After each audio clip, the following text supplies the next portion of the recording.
You ask Tiger to solve. This deals with linear equations with one unknown. The final result is A equals 32. Let's solve it step by step. Group all constants on the right side of the equation. Subtract 6 from both sides.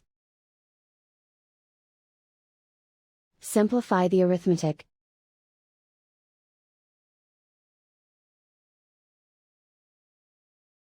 Isolate the A. Multiply both sides by 4. Group like terms. Multiply the coefficients. Simplify the fraction. Simplify the arithmetic. And so the final result is A equals 32.